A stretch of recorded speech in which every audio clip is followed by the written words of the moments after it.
That is Johnny McCormick on the left foreground. He was the sailing master on Buccaneer, the 73-foot plywood boat that John Spencer designed. At the time, in 1969, I think it was, we built her. She was the biggest plywood racing yacht in the world. That's John Spencer on the right foreground. The plywood king, the aerolite king. Everything he built was built out of plywood and aerolite 300 glue. That's the Infidel being built in John Spencer's yard in Butte Road, Browns Bay on the North Shore, Auckland. As you can see, very hard chine, 2 skins of 3/8 plywood. That's Infidel when she was launched, a model that Gary Roberts built. If you have a look at the keel and rudder, the rudder's got quite a big skeg. That's how he did all his boats then. And the refit, just done now, 2024, a big long skinny rudder and a long fin with a bulb on it. That's the interior before the fit out. Back in the 60s when we built a plywood boat, she just cleaned up the interior once she turned it over and gave everything about 4 coats of Everdur, which was a very powerful preservative protector, and after about 2 or 3 hours in the hull of doing that in a confined space, if they had a breathalyzer, you would have blown the thing to bits, I think. That's the interior. Tina wasn't too keen on all the dark timber. She wanted to lighten it up a bit.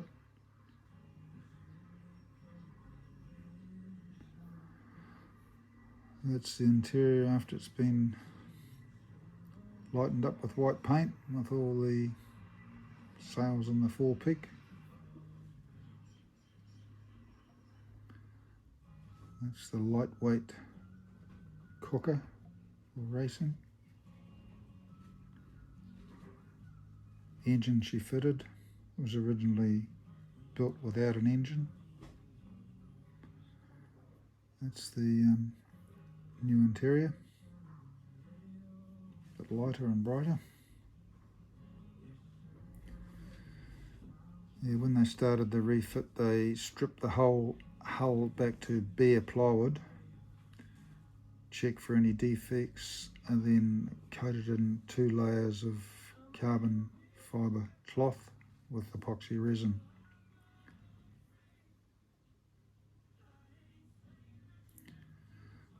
That's Infidel racing on the Hauraki Gulf, Tom Clark on the helm, and that rooster on the right is Gannett, Gary Roberts from our North Shore Radio Sailing Club. That shows you how old he is. That's Infidel racing as ragtime.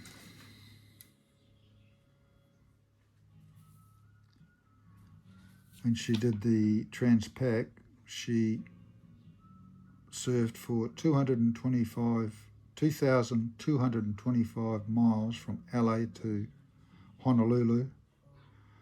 In 1973, she won that race. She had done a total of 16 Transpacs.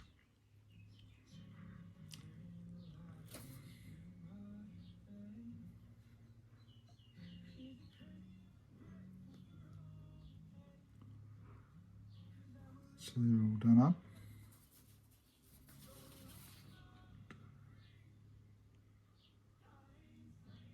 That's her sailing in the States. That's Tina alongside her pride and joy, Tina Roberts, after the 2024 refit.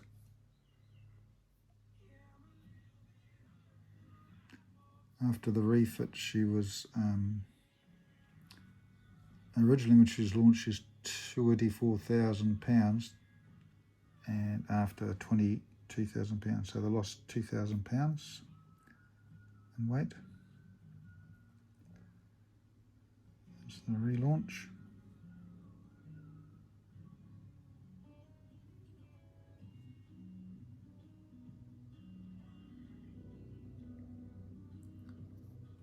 Out for a bit of a cruise.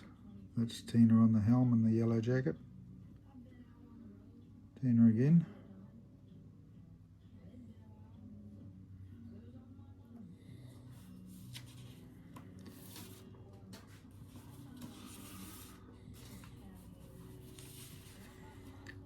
Yeah, Tina's husband died before the refit, so she decided to mix up his ashes in the resin that made the new pedestal, so he will always be at the helm. One Transpac, they achieved a sustained period of speed of 32 knots for a period of 10 minutes. And we're talking about 20 years ago, so pretty good going.